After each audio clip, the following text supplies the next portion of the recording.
We travelled all around the world. You know, I won Berlin Marathon in what was a significant time in Berlin because the wall had come down 12 months before, and the Berlin Marathon in 1990 was the first event of a week celebration of the reunification of Germany.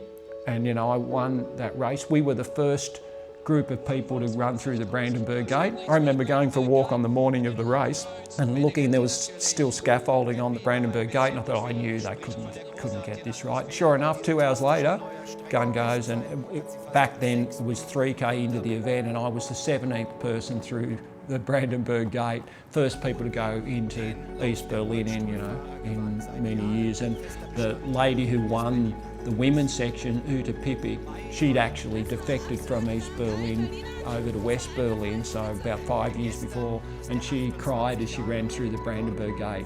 You know, we had a significant win that day, but it was a minor part of what was one of the most major events probably of the history of the 20th century. So for a kid who grew up in a suburb of Ballarat, quiet kid with no real ability for anything, suddenly to be travelling the world and having these fantastic experiences was amazing. And you feel like I represented Ballarat, put Ballarat on the map, but there's no doubt that growing up here, being born here and having that sort of history of distance running, I carried that with me wherever I travelled around the world.